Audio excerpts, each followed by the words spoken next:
everybody, and welcome to the next episode of the Unlikely Presenter, the podcast where I take your air quote flaws and figure out how we can turn them into your speaking superpowers, and always do this with the help of some lovely guests. And today I'm joined by the amazing and super lovely Harriet Grace, who is the Director of Accept Management. How are you doing today, Harriet?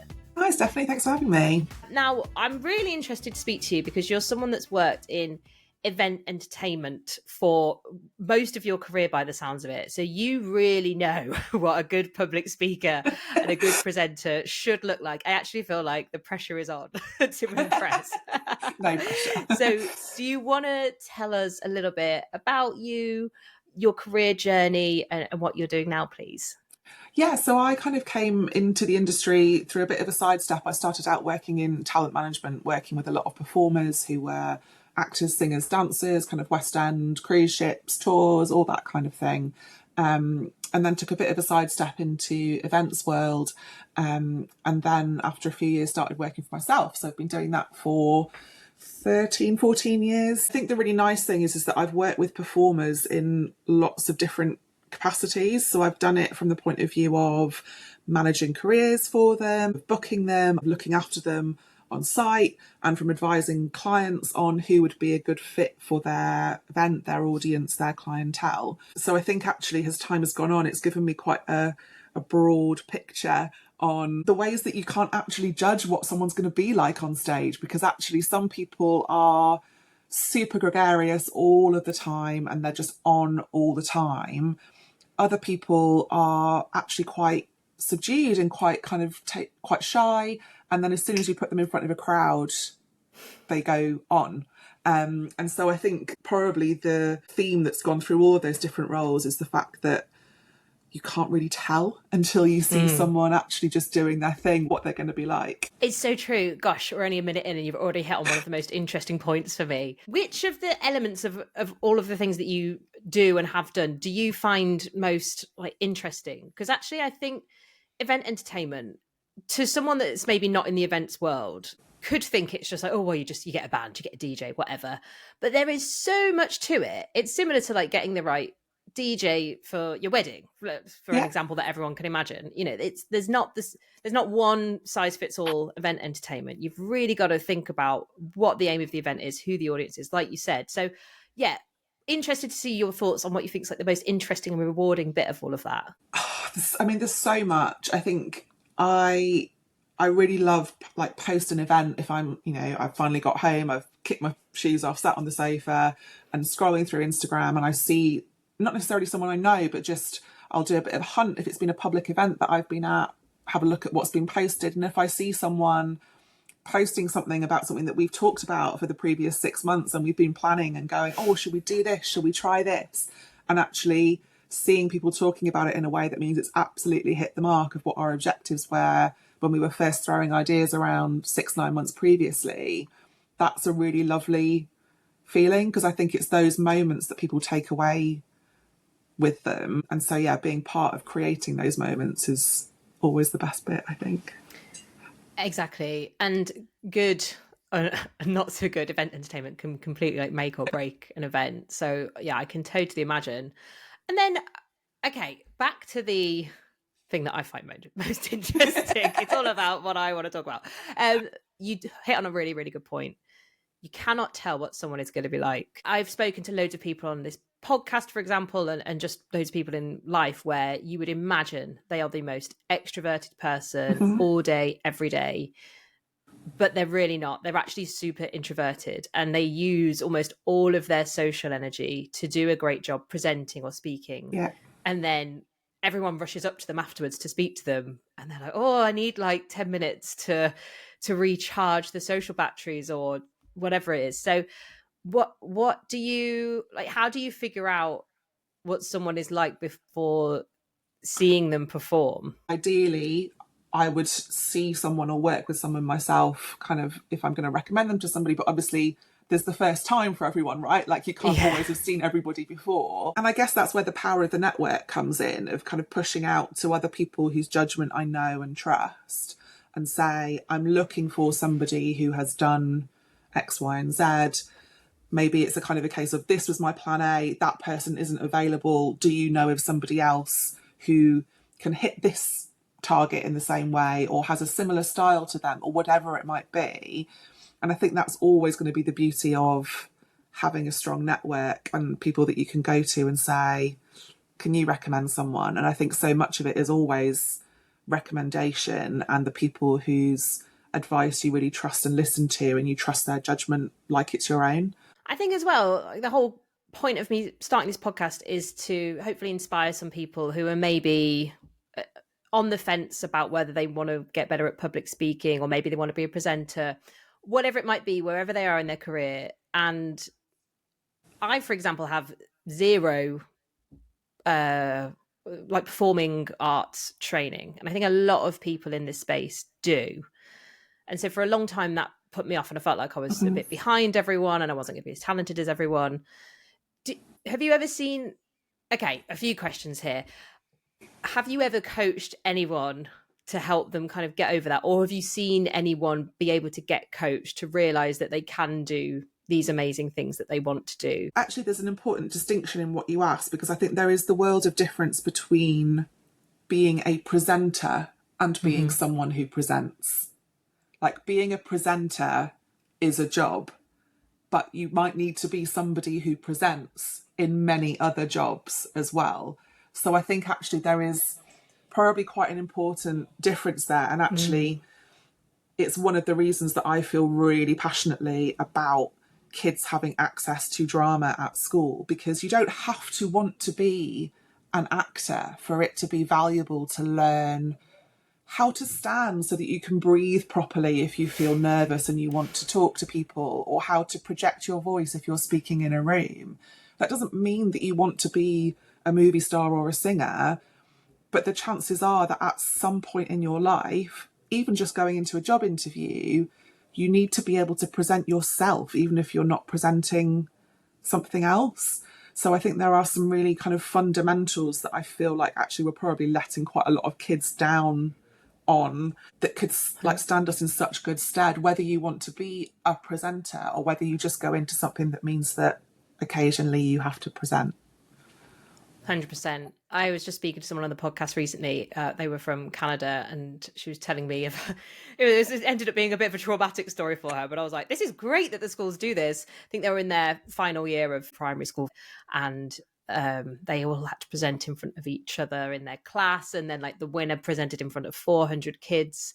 And as she was talking, I was like, we don't have anything like this, Right. or at least not in the primary school I went to. I'm sure there are some schools, but I think the funding for that kind of stuff is never the priority. It's always like maths, English, science, isn't it? Yeah.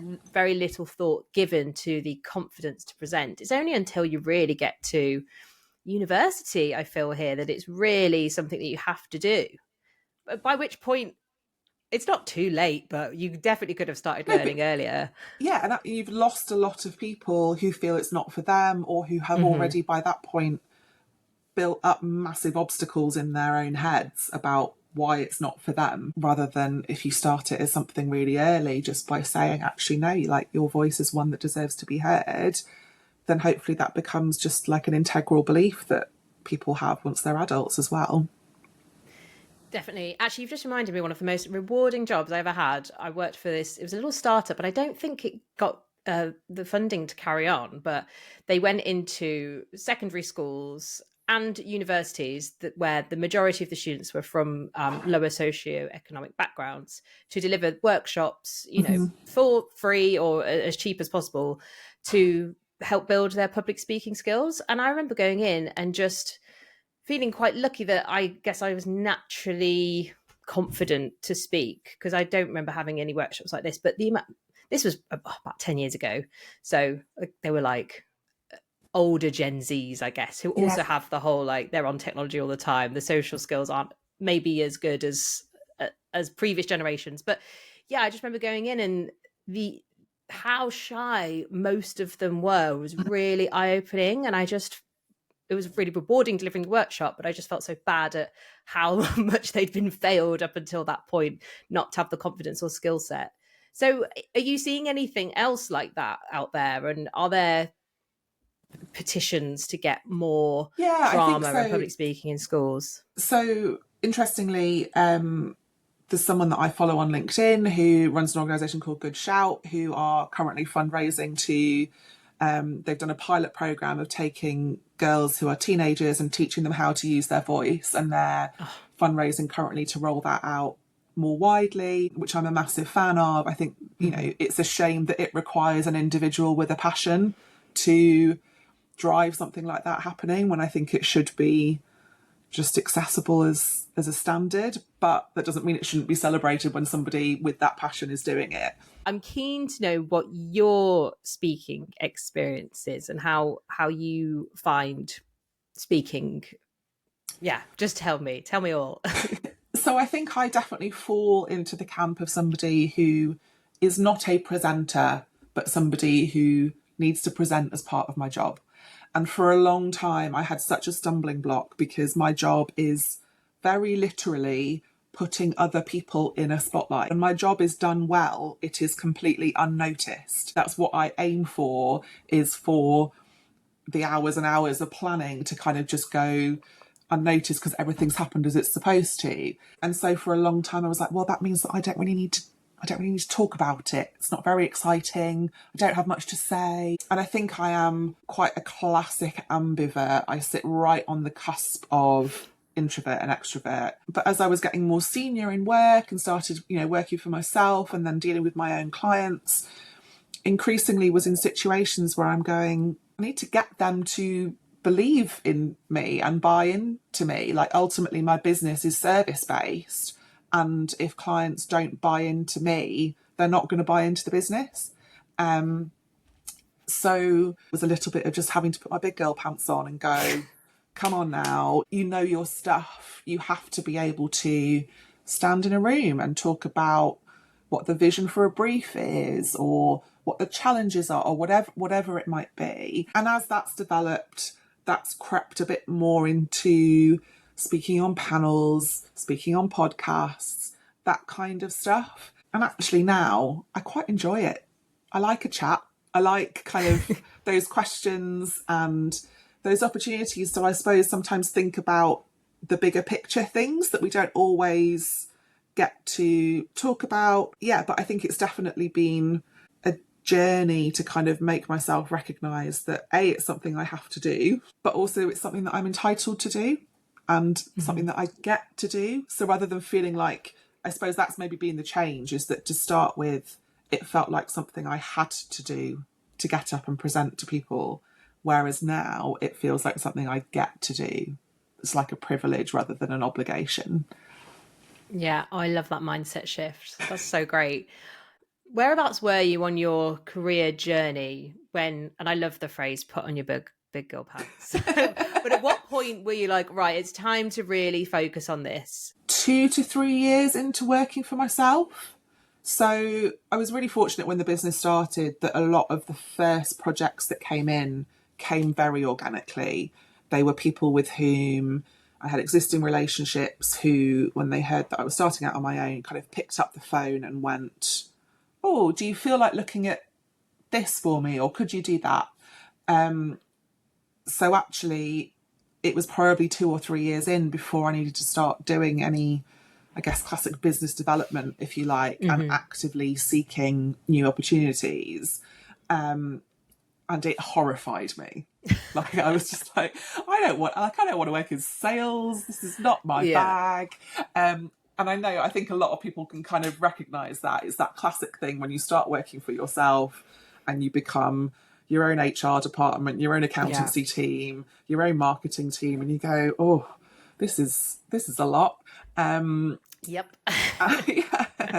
And I kind of went, oh, but, you know, I quite like having food to eat, and actually if I want to get some more business in, then that's only going to happen if I start pushing myself out there a bit more. So yeah, I would say, which was probably kind of my late 20s.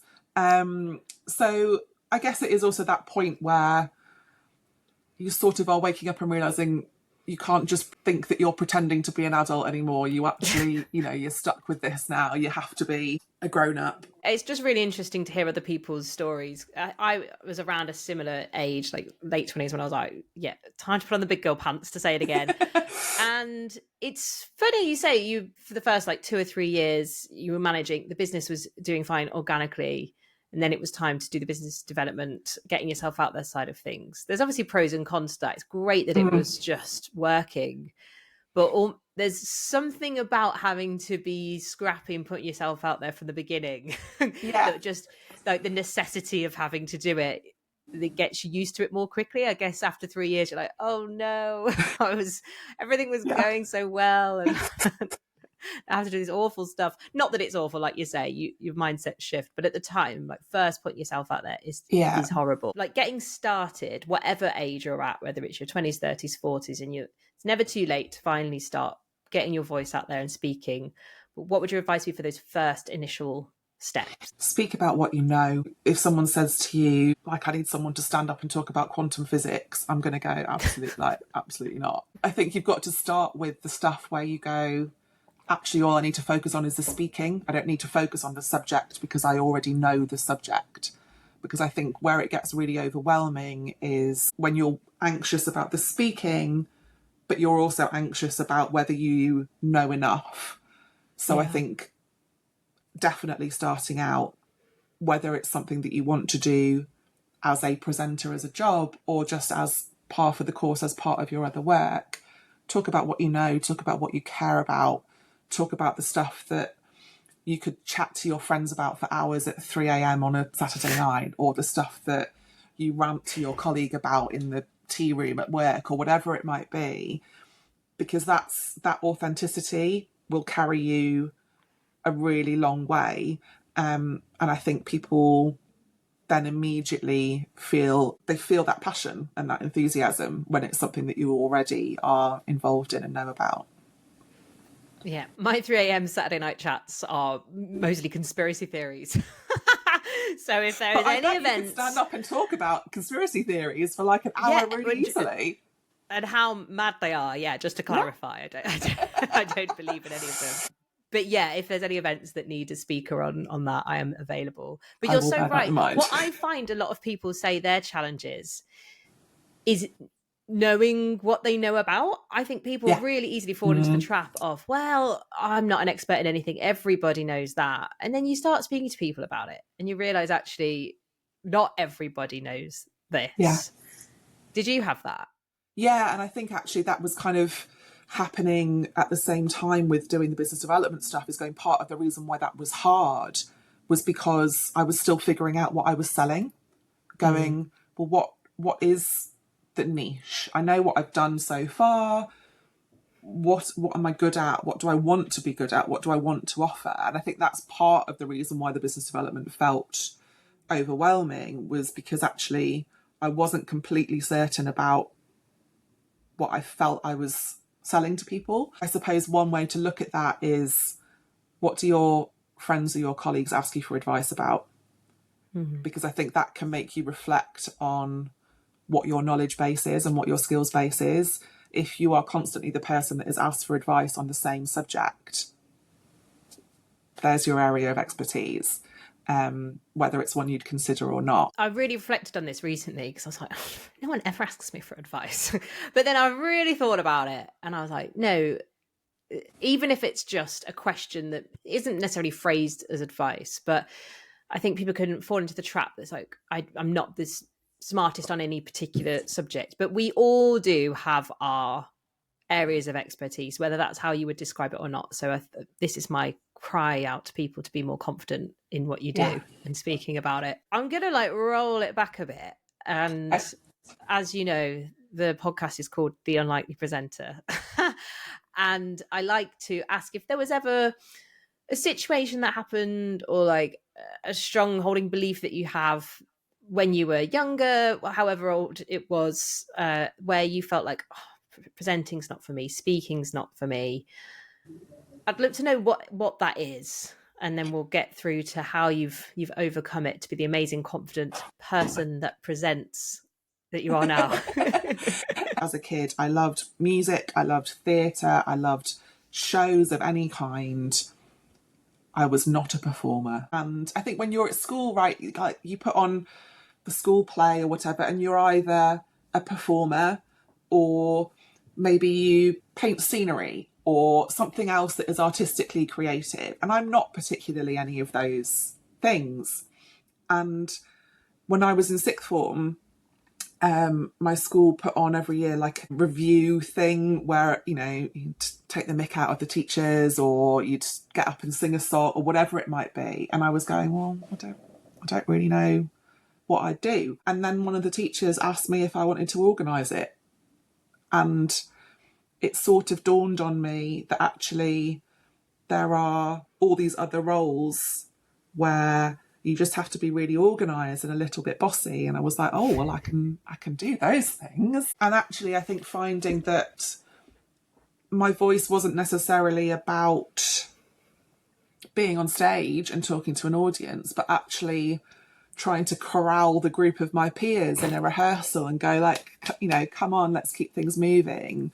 And I think those kind of baby aspects of presenting where perhaps you weren't necessarily the focus of something, but where actually it slowly but surely builds your confidence in just talking to groups of people that you wouldn't otherwise necessarily kind of interact with. That I think I kind of went from that thing of looking and going, well, I don't really know how I can contribute in this situation of putting on this show, to going, oh, well, maybe I can do it in a different way, which very definitely kind of set me on a path to going, oh yeah, like there are all these jobs out there of just people who sort things out and just do things. Well, and there's a lot more of those jobs than the lead performing jobs as well, I would say. Absolutely.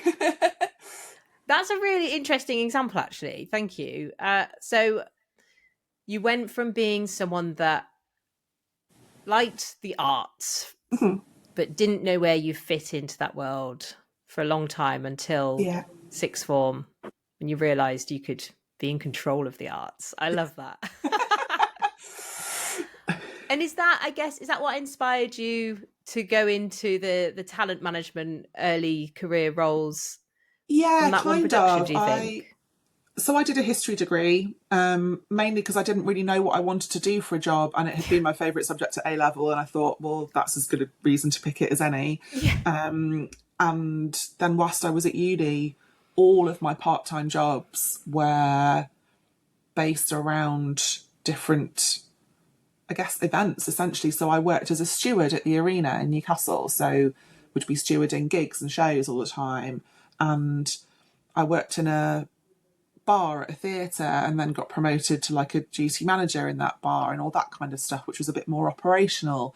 And I was still then putting on some charity gigs and doing a bit of organisation of that. And I think all of those things were just creating something where I went, oh, like actually I want to do something along these lines. And as I was approaching graduation, I didn't have a job lined up. I sort of, in a very the streets are paved with gold way, thought I'm going to move to London and just get any job until the job shows up. But then an opportunity arose kind of where my mum was living, and I ended up moving back and taking that job. And then it's been 20 years and I haven't left the area. And yeah, so that was initially talent management, kind of sidestepped into event management. And yeah, it's sort of spiraled. A lot of what you've said really resonates with me and very similar to my story, especially like, you know, back to what you're saying about you don't really know where you fit in. Like I said, as we were talking, I remembered I did do GCSE drama, just in case anybody for some reason knows that fact and calls me out on it. But I chose to do that and I was not very good at it. I'm only good at being me. Like it's not really a performance because I'm just being myself. Like if you asked me to pretend to be, I remember, we did Aladdin and I was Jafar. I was like the worst bad guy ever. And I think I got like a D. But anyway, that's by the by. Where's that on your CV now? Yeah, your starring role as Jafar. Oh my God. I hope it's on camera. Sorry, I'll have to ask my friends that I did it with. But yeah, it was just not good. And I, like you, just felt like, oh, I don't know where my role is here. And then, yeah, I almost didn't go to university. And on the day we got our A-level results, I was just like, what am I doing? Like, I've got to go. And just, I was like, I like planning things. And I just went and did events management. It was the classic. I've organised a few birthday parties. The thing that people at events hate people saying, but that was me. And then moved to London and just, I was like, let's just see what happens. So yeah, it all sounds really familiar. And I think each of those life situations just adds and adds to your confidence and stories to tell when you're speaking, wouldn't you say? Yeah, definitely. And I think it's also, as I get older, I care about things more. And I think, and perhaps like more specific things. So I guess the causes that are important to me. So literally anybody could ask me to come and talk about staff wellbeing at an event and I'll say yes, because I care so much about it and I try to do whatever I can to improve it. So that would just be an instant decision, not me getting in my head going, oh, can I, have I got enough to say? Going, actually, no, I really care about this. I know about it. I've lived it from the point of view of being a staff member, but also from the point of view of leading a team and being responsible for those staff members. And I think, yeah, as I get older and those kind of things that I feel strongly about, I feel more strongly about, and there are probably more of them as well. It's those saying yes gets a bit easier. Definitely. I totally agree. And actually, I'm really curious to get your thoughts on well-being of event entertainment staff, like people, Yeah. because Yeah. I feel like there is an expectation. It's like, well, it's your job to be awake all the hours of the day, have nowhere to get changed. No one's thought about your catering. Like, you're just going to be on, because that's your job. Yeah. And yeah, keen to get your thoughts on that side of things. Yeah. As you bring it up. it is definitely one of the things that I can get on my soapbox about. Yeah. Because quite often from my point of view, it's not fully within my control. So it might be something that clients provide for people that I'm bringing in. I think as ever with those things, it's clear communication from the start. It's selling people. Like if I'm saying to someone, I want you to come and do this job for these hours in this location, I will give you, whether it's your own dressing room, whether it's a shared dressing room, whether it's one meal, whether it's 3 meals, whatever it might be, just being really clear and upfront about that. And then they can turn around and go, oh no, we demand a private changing room. And I go, I don't have capacity for that on this site. Unfortunately, if that's your deal breaker, it's a no. I'd much rather have that conversation 6 months out than they rock up on site and go, well, we're not going on if we haven't got our own space. And I think my impression is that from an entertainer's point of view as well, that's also what they appreciate, because then you're making a decision based on the full picture. It would be crazy to think that decisions only come down to money. Of course, that's a big part of it, but it's also about how you are treated when you're on site, what the welfare is like, how long you are there for, what care is taken. And it's hard, particularly where the larger events that I like, for example, at the Grand National, I use a lot of Liverpool-based performers, and obviously Grand National Week is a super busy week. Every pub in the town is doing something, every club. And I know that a lot of the people that I use will come and work for me during the day, do the racing, and then they'll go off and do another gig in the evening. Now, from a welfare point of view, I'm not crazy about that, because I go, I want that's a really long day for someone to work and to do kind of 3 days on the bounce. From a client point of view, I'm not wild about it, because I want them to be in as good shape as possible for my client who's paying for them to be on site. But it's really hard in an industry that's full of freelancers to say, oh, like, I'm paying you to be here until 6 o'clock, say, but actually I also want to tell you that you need to go home after and not earn another few £100 that night by going and doing another show. So I think it's about controlling the stuff that you can control. That's things like me making sure that we have mental health first aid trained people on site if anybody's struggling. It's about having capacity in whatever you're planning, that if someone's having a really rough day, you've got capacity to kind of cover them from within what's there. But yeah, really, it's about communication and just letting people know what they're coming into so that they can prepare, or, you know, they can say no if they choose to, but if they say yes, they know what they're coming to. Maybe I'm just not seeing these conversations, but I obviously the talk around well-being has exploded over the last 5-10 years, which is great. And you see it for people that work for like the event agencies, attendees at events, speakers, like everything. But I'm not seeing the conversations around how we look after the like event entertainment and the welfare of them. And I really hate that there's such a mentality of like diva-ness, like, oh, they're just being divas. They're asking for this green room, they're asking for this and that. And don't get me wrong, there's definitely, there can be some people, like using air quotes here, divas out there, people with big egos.